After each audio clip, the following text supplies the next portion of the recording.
Welcome, Greek U Nation, to episode number 631 of the Fraternity Foodie Podcast. I'm your host, Dr. Mike Ayalon, CEO of Greek University. I'm a speaker and an author. Our ninth book just came out. It's called From Letters to Leaders, The Legacy of Service. It's an incredible book. Go and pick up that book on Amazon today.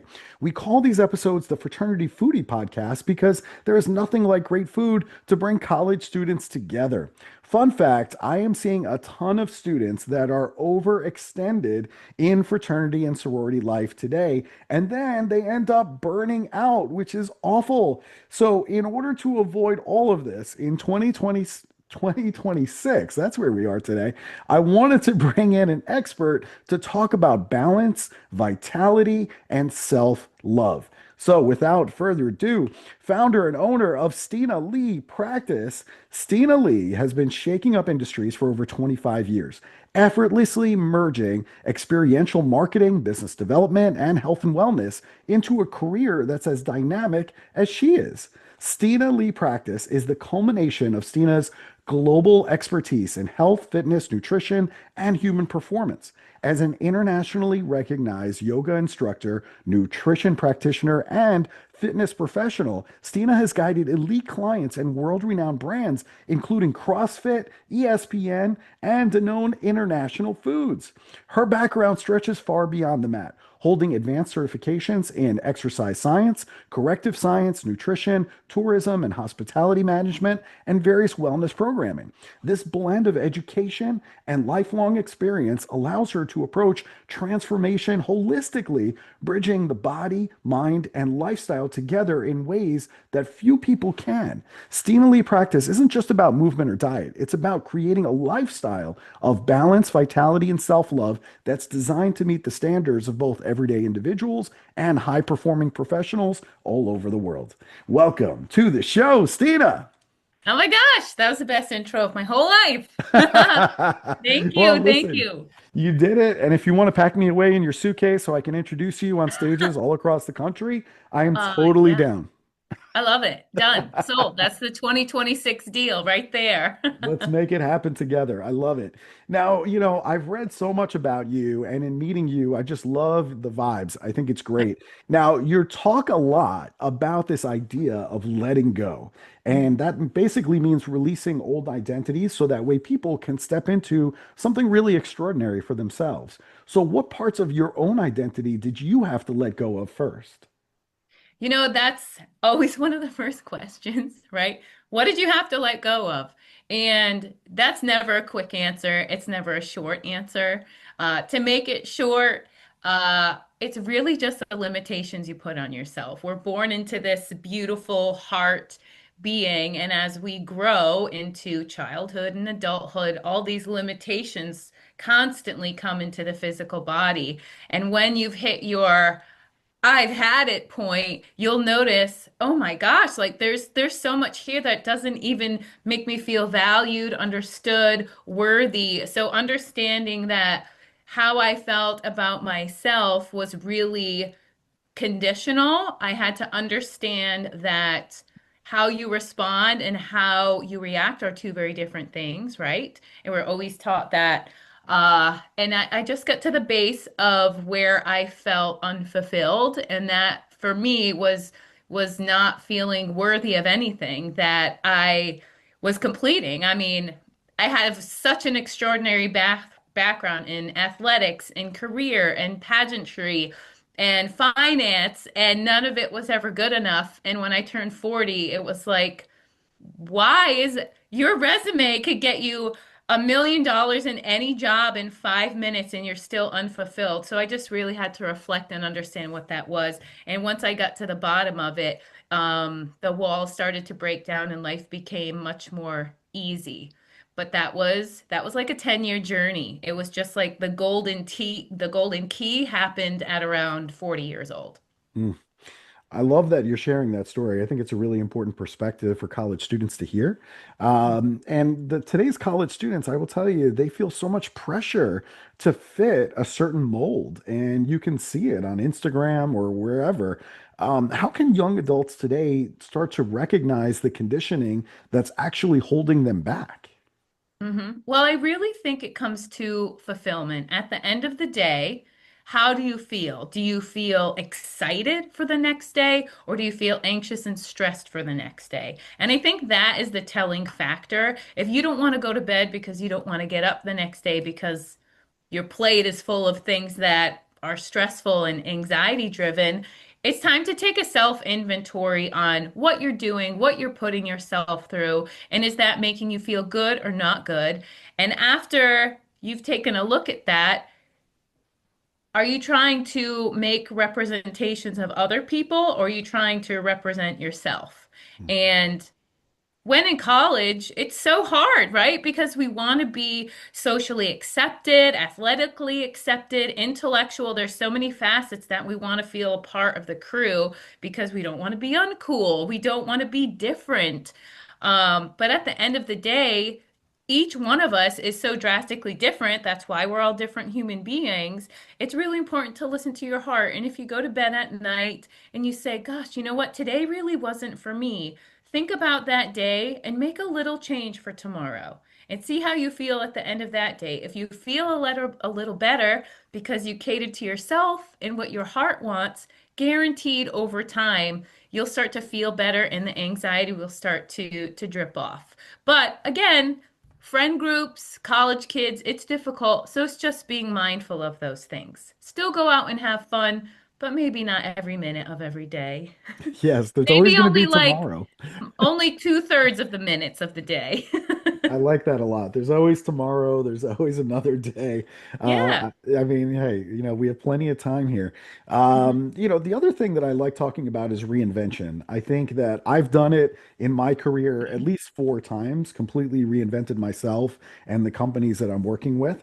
There are some companies that reinvent themselves very well, Mhm. and then there's others that do it really poorly. You think about Cracker Barrel as an example with their famous logo that they tried to reinvent that just went south really, really quick.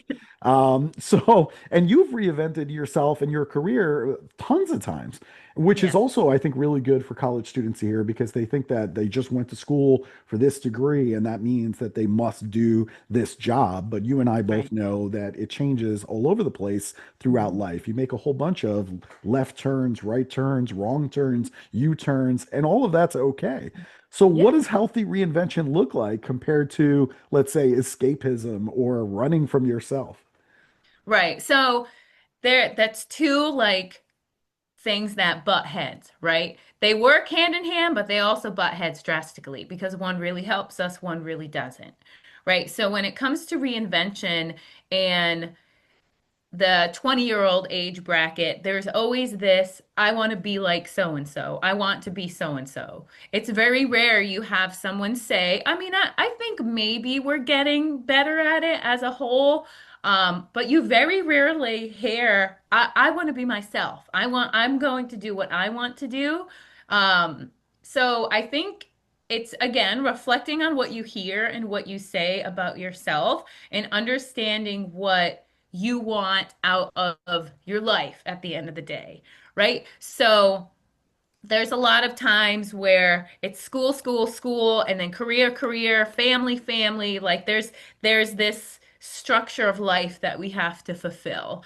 And that is not for everybody, right? Entrepreneurs are real because they don't like the 9 to 5. Nighttime and weekend works exist because they don't like the 9 to 5. There's always different things. So when it comes to reinventing yourself, which can be multifaceted, it's not about giving up on what you were doing. It's about transitioning into the next level, right? So there's always some sort of enhancement in that change, right? It's very rare someone just cold turkey cuts their whole life out and starts black and white all over again. No, if they are, great. That's lovely. But it's very rare that you can disconnect ties with your past self. But what you can do is take the things you really love and that worked for you, take that experience into the new facet, whatever that might be, and utilize that as growth. Then you're not using it as an escape because you're taking the things you love, so you want to be around them, you want to utilize them, versus using toxic things as void fillers, and then you've taken the route of escapism. So two different routes. Just being, again, being mindful of your decision making and how you feel at the end of the day is how you can differentiate those two. I love that. Now, today's college students, I notice that they really want to go quickly in their careers. They want to go from being a college graduate, walking across the stage, to a six-figure job with a company car and an expense account immediately. And I think like when we think about cryptocurrency, right, to the moon, we're going to go from 0 to 100, right, in like a week. So, what is the mistake that you see most people make when they try to level up too quickly? Yeah, we all want that. We all want that six-figure job yesterday, right? But I don't think anyone ever makes a mistake, right? Because anytime you make an inaccurate decision or something bad or inappropriate happens, it's all a learning tool. Every single person that is successful, including myself, has gotten all of their tools, all of their success, unless they're very lucky, from all of their mistakes and learning from them. My Mm, entire career is built on learning what didn't work for others and transitioning it to make it work for myself and for others. Um, so I guess it all depends on really what you want at the end of the day. What can you do to put your next foot forward to get you where you need to be? And a really nice reminder for college kids too is it's not a singular journey. Lean into your family and friends. Sometimes you'll find that they might be the least supportive, and that's just human nature. That's typical. Try not to be offended. But when you have community, whether whatever community that is, work associates, if you do sports, any extracurriculars, use those people as your crew to help build your heart and your vibes. But also, all of your brains together are going to work so much better to becoming something that's creative for you as a team. And then you have a whole team to celebrate. And it's not just this singular driven success that happens. It's community, and that is the number one thing I've learned in business is I was very I driven at first, and I didn't understand, like, people didn't have the same uh vibe as me. I was like, I'm very singular minded here because people in their early 20s like are not on board with all of the things that I want to do, but they are if you're vocal about it, mm. because they're probably scared to talk about it too. And if there's anything I could have fixed in my career, it would be to utilize community earlier in my life. And don't be afraid to ask. Don't be afraid to talk. Don't be afraid to be inquisitive. Your beautiful creative brains are so vast, and you can get a lot done when you lock arms with others. Yeah, you're so right. You're absolutely right. No one's going to build a mega company by themselves. You really Mhm. depend on the support of each other in this lifetime. And, we all depend on each other, and everyone has different talents. Yeah. I'm about to have a salad for lunch. I didn't grow any of those vegetables. I'm depending on somebody to grow that stuff in the ground so that way I can eat. And ultimately, we make a better society together. So Yes. I think that's really important to recognize. And I love that you're honest about making mistakes too and Mhm. learning from those mistakes because I think today's college students are so afraid to fail. And I'm like, no, that's like when I learn the most is when that Mhm. happens. So you can't be Yep. afraid of that. That's really just a learning opportunity. You just And the have to. community builds you up too. So like if things aren't working or you feel like you're in living in lack or you're just not smart enough because you don't have that six-figure job, guaranteed nobody else in your community does either. So then you have that like mindset and maybe together you all become six-figure heads together. You just never know, right? So it's Mhm. filling the gap of what you think you're supposed to be doing with what you're actually supposed to be doing, learning to love that, and then the journey is so much fun. Yeah, 100%.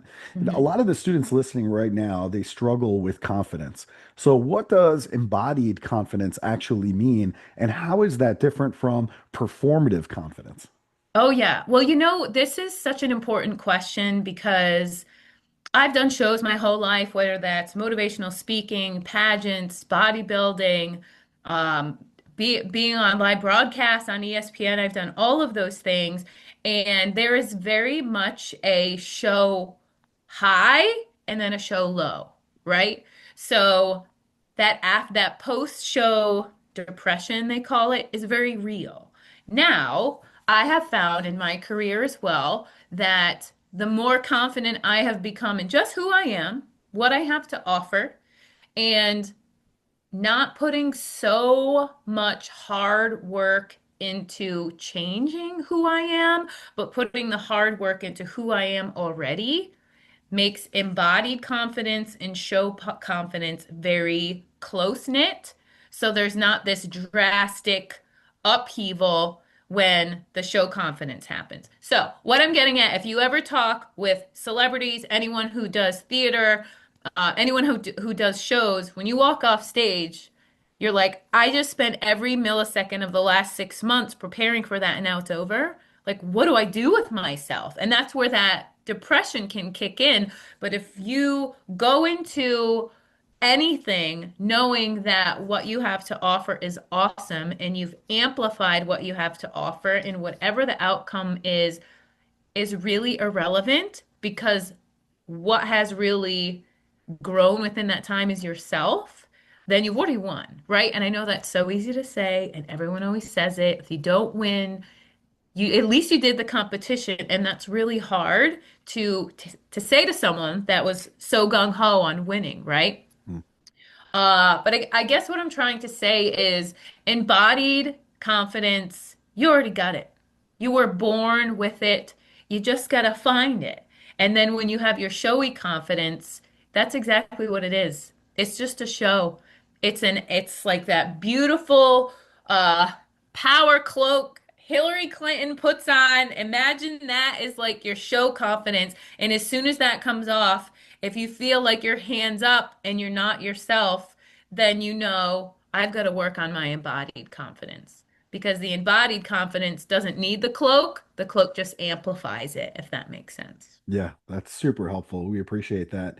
The other Yeah. thing too that I'm seeing is many members of fraternities and sororities, they're really overextending themselves and they almost wear it as a badge of honor. Like I slept 1 hour last night and I powered through, with all of these energy drinks and things like that. And they're like proud of it. So how Mhm. can students recognize when their self-worth is actually tied to overachievement, being busy all the time, or somebody else's approval? And that, honestly, I don't think it's just college kids. I think it's every human being when we're in the life of the matrix, right? It's the get up early, go work out, do your caffeine, eat a croissant for breakfast, stand on your computer till noon, chug a coffee, do a Celsius. Like none of that is how life is supposed to be, but that's how we all do it. So it's very hard for a college student specifically to even know what other opportunities are out there for like a day-to-day lifestyle when all you've ever seen is college life, which is overconsumption of caffeine and all the fun because you need that to get through college. It's very demanding. And then you get into life, and life is even more demanding. So you amplify the I guess you could call it toxins. I'll call it toxins. That's what we call it. Mhm. Um, and I never want to say, well, you shouldn't do that because the only way to understand that there are alternatives is putting yourself through that, right? And I think we call it the rat race, right? It's the rat race of life, of being a student, of being a career person, of all of it. And again, being mindful, if you've only slept 1 hour and you're super proud of yourself, and then you've got this really intense task that you've got to handle, can you handle it with clarity? Or do you think you're going to fail? Does anxiety come up and you're scared about it because you only slept an hour? Like, what is happening on the outside of that overconsumption of caffeine and lack of self-love, essentially, right? Because I Mm-hmm. feel if you loved yourself, you'd want your 8 hours. But as a college student, you're just like, I don't give an F and I just want to go party. Even as an adult, sometimes that happens. And I think, I really honestly just think it's a little bit of a balance. You can have those days where you have 6 Celsius and sleep an hour. I have a friend that's a nurse. Sometimes that happens. But then on the days off, you sleep, you have your healthy meals, you hydrate, and you regroup for the next time that maybe you choose to put yourself through that, or you have to because of your career or whatever life hands you. And it's not anything but a learning curve. So don't be hateful on yourself because you can't control that. Or you can control it, but baby steps. And don't be so hard on yourself. Yeah, great words. Really nice. I really like that. What I like about you is all your wellness work isn't about some inspirational quote on the wall. You're really Mhm. rooted in yoga philosophy. You're rooted in breath work, somatic movement, corrective exercise. How does that foundation that you have help to transform people in ways that maybe traditional fitness or motivation can't? Yes. So I have been in the fitness industry for literally almost 30 years at this point.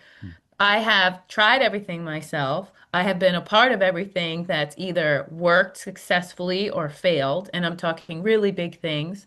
I was a very intricate part of getting CrossFit to the level that it's at right now, along with some other programming as well. But I really think that it's very, can you just repeat the question? I want to make sure I get this right on the head. Yeah, absolutely. So essentially, you're rooted in yoga philosophy, breath work, somatic movement, corrective exercise. How does all of those things and that foundation help to transform people in ways that maybe traditional fitness doesn't?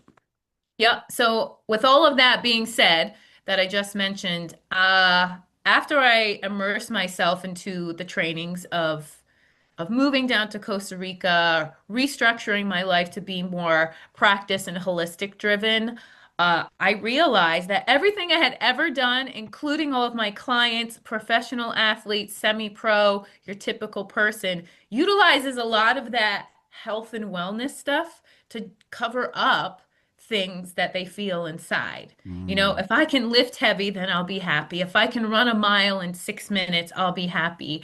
And finding that that is not the case, it is just an external factor that maybe caters to happiness, but it is not happiness, right? So happiness comes from within.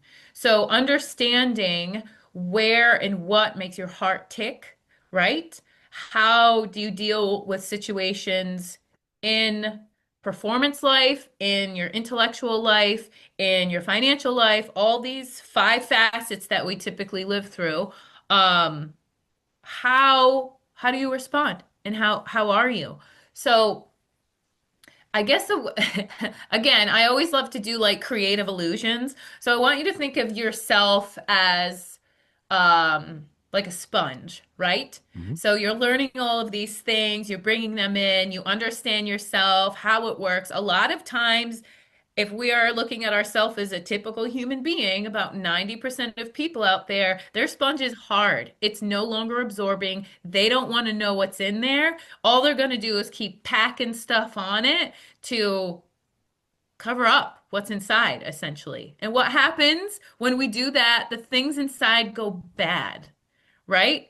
So if you're constantly doing that and you're wondering why you're hitting your mile times and you're unfulfilled, you're hitting your PRs, you're unfulfilled, you got an A+ on that test, but you still want to go do some toxic behavior that doesn't cater to the best you, why is that? So the way I work with people is understanding what the true happiness in the heart and in the body is. And as soon as you can break that down, you do have to assess it and bring it out, which is difficult. It's a lengthy process. But once you can peel that out, love the parts of you that maybe you don't love so much. You're given them for a reason, right? To learn how to love them and everything else is cakewalk after that. You'll hit that PR without even trying. You'll run a 5 minute mile, no sweat, guaranteed. And it's because all of those blockages, all those limitations, that hard shell of the sponge that you've been building and building has completely fallen away. And what's beating on the inside is beauty and cleanliness and grace, and everything else just happens. Again, that's not easy and it takes some time. But I would say if you can start in your 20s to be curious, that's when I started. Be curious with why you like certain things. How do you react in certain situations? By the time you hit like mid 20s, 30s, you're going to know yourself pretty good. And when you hit your half-life time where it's like, I love where I am or I hate it, you're gonna know why you don't like it and the changes you need to make, or you're going to be able to amplify the awesome life that you already have. Mm, I love that sponge analogy. Very, very well done. It's I so want to, true. it is so true. I want to talk about your retreats because they are described Yay. as deeply transformative for people. So, what goes into creating a retreat that actually leads to lasting personal growth? Oh, I love it so much. So my retreats are very different. A lot of companies, a lot of studios, they have a retreat, but then when you get to the center, it's passed off to the retreat center leader. Mm, And you have your people there, but you're not so much involved in the structure of what's happening at the retreat. I went to many retreats that I was laying out 5, 10, 16 grand for this healing week, coming home and within 2 days needing to be back there, mm, feeling like I didn't get my money's worth. And after the third time, I was like, okay, this is like so intense that millions of dollars are being spent, but like millions of hearts aren't being healed, right? And for me, it was so important to understand what those differentials were. So I really started to utilize me healing myself as a business endeavor. Because if I can figure out what works for me with the crazy chaos in life that I've had, if I can help one person in this life, I'll be so thankful. So I started to take an inventory of what works, what doesn't work, complaints and likes of all these retreats that I've been on with all the attendees, even workers sometimes, and facilitators, which are people who are leading other aspects of the retreat. And I realized that every single part of a retreat that was lacking was somewhere that I excel. And I decided to try my own. And it was unreal. I can't even explain that. I did a private one-on-one retreat as my first retreat, which is crazy. You never ever get that. And that person has promised to sign up for a retreat for the rest of her life, at least one retreat. I run her whole entire life, her nutrition, her personal development, her physicalities and working out and yoga. And it was all because everything that I do with every client, whether it's a one-on-one, which is where I excel, I can do small groups as well, is making sure that at the end of the retreat, they would have spent 10 times more on that because they got so much out of it. And if they don't, I want to know why so I can help them feel more valued.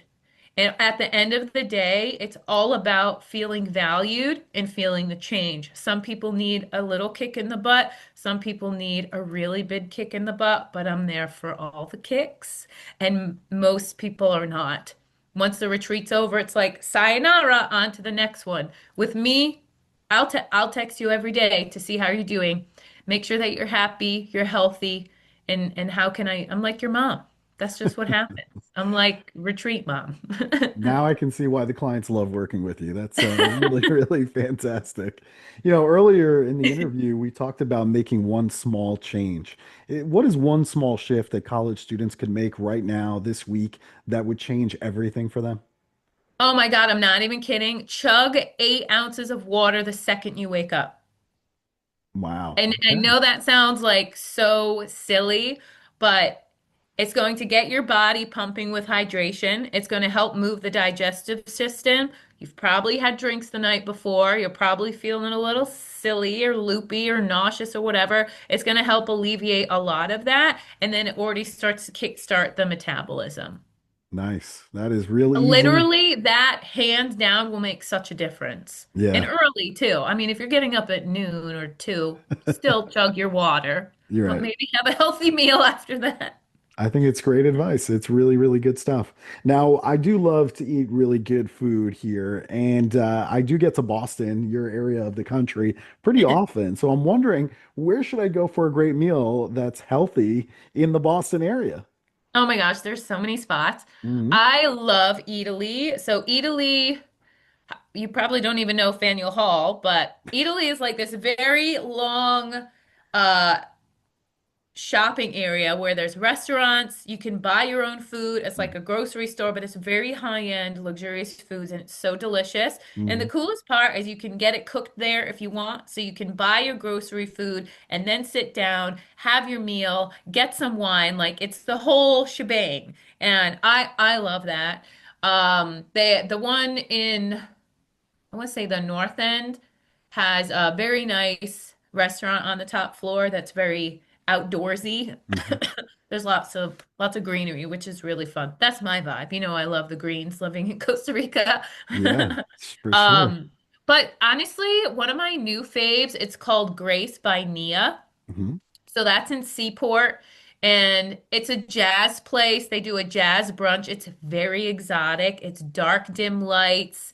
They have like this turquoisey velvet wall, and there's leopard and zebra. It's just very sexy, and the food is delicious. So I would recommend that for I sure. love it. I think we're going to get along. If you don't want to go shopping, I think you we're going just to want get to along sit. just fine. We like the same foods, and you're Yes, probably like the fourth person in Boston that's recommended Italy. So I dude, it's obviously so have to go cool. because everybody loves it and they're like raving about it.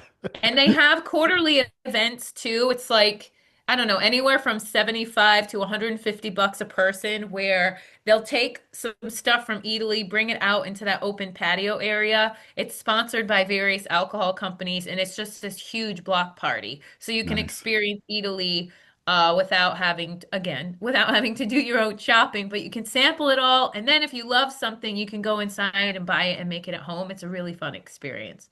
So if This you've is never been, fantastic. look that up. That's what I would do. All right, that sounds good. Next time in Boston, I know where I'm going to. That sounds really Mm, good. All tell right, me, so I'll if be our there. yeah, that sounds good. I'll let you know when I'm there. We'll meet up. I want to know if our listeners, if they want to book you to speak on their campus, maybe they want to do a retreat with you, where should they go in order to connect with you, Stina? Yes, perfect. You can go to stinaleepractice.com and fill out a contact form, or you can simply book a call with me right on the calendar. I have a book coming out too, so you'll have to sign up for that and keep an eye out for it. That sounds good. What's the name of the book? It's called Buck Wild, My Self-Love and Journey Through the Jungle, and it's how I left my corporate job, packed 6 bikinis, and moved to Costa Rica. I love that story. What's not It's to so love good. about that story? I mean, come on, It's really. it's awesome. It's very detailed. It's a self-loving story. It's a motivational self-help book, but with a story entwined. So it's not so structured. It's really fun. And there's Nice. poems and it's so good. All right, we can't wait. We're going to sign up so that way we get notified about the new book and everyone's going to rush out and buy it. So I think that is fantastic. Thank you, Stina, so much for being here with us today. We really appreciate the time. Oh my gosh, thank you guys at Greek University. I love it. It's been great. Fantastic. And to our listeners, if you enjoyed this conversation with Stina Leigh today, I want you to do me a favor. Share this episode with your sorority chapter, with your fraternity chapter, drop it in a group chat, share it on social media. You really never know who needs to hear this message from Stina today. Thanks so much for joining us. We'll see you on the next episode of the Fraternity Foodie Podcast. Bye for now.